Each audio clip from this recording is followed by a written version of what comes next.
जंगि आन्दलन खालामगोन गणतान्त्रिक हिसाबै जों आन्दलन खालामगोन। तामुलपुराव गोजाम पेन्सन बेबस्था OPS खौ गोदानै लाबोफिननो दाबि खालामदों दुलाराय आसाम सरकारि NPS कर्मचारि आफादा। गोबाव समनिफ्रायनो सरकारि साख्रिआवलाफोरखौ NPS निफ्राय फिन OPS खालामफिननांगौ दाबि लाबोबाय थानायखौ नुनो मोनबोगासिनो दं।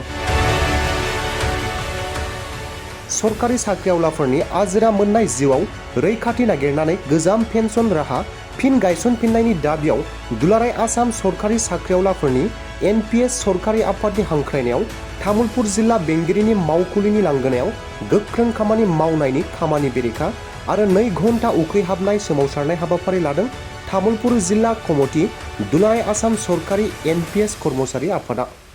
मानगोनां दिनै बेवहाय जुथुमनाय गासै जोंनि NPS नि जोंनि जा साख्रिआवला सुबुं लोगोसे दिनै बेवहाय नुजाफैनाय सांबादिक बायदिसिना लोगो नोंथांमोन जे दिनै जोङो बेवहाय जुथुमनायनि गुदि थांखिया जाबाय बेनो जे सरकारा जा बैखम्य बिथांमोना जोंखौ जा खालामदों NPS 2004 निफ्राय जा NPS जा खालामनानै जोंखौ जाबायदि बिथांमोना सारप्राइज खालामना दोनदों।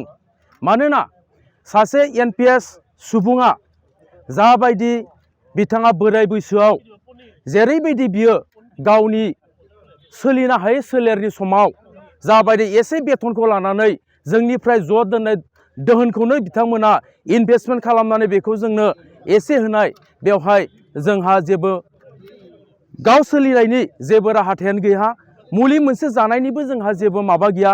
नाथाय सरकारा दिनै गावसोर बिसोरो MLA MP जाहैनानै सासे MLA आ बियो गावनि बिसायख'थियाव बियो आजिरा लाखांनायनि उनावब्लाबो बियो पेन्सन मोनो।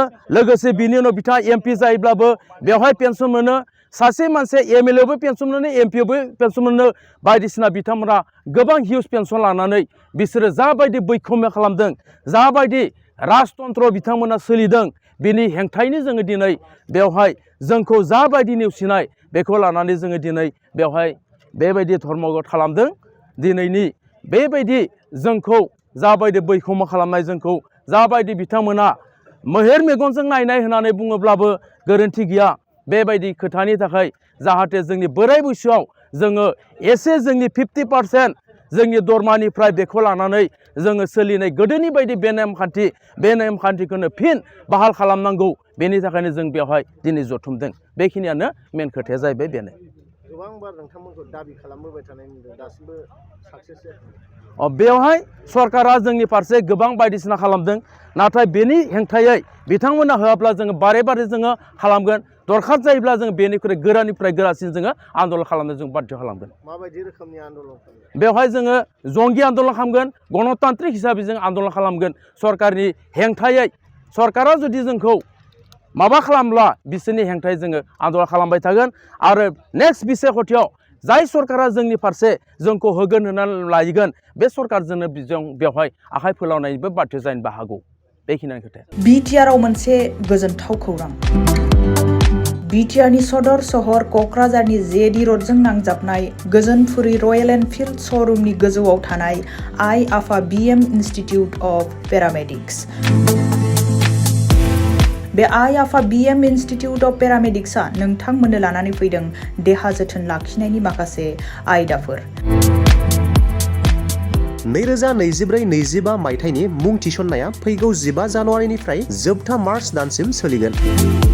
बे पेरामेडिक्सआव गावारि सोलोंथाइखौ थाखो 12नि उथ्रिसारनाय बिजाथि एबा फरायसाफोरा लानो हागोन। बिटिआरनि सदर सहर क'क्राझारनि गोजोनपुरी एबा गांजेमा बाजारजों नांजाबनाय आइ आफा BM इन्स्टिटिउट अफ पेरामेडिक्सआ नोंथांमोननि थाखाय गोदान मुं थिसननाय आयदाफोरा जादों medical laboratory technology, first aid patient care and assistant nursing, OT technician, ICU technician, radiology technician कर्सखौ 2 बोसोरनि गेजेरावनो आबुं खालामनानै BSS भारत सेवक समाज डिप्ल'माखौ लानो हागोन।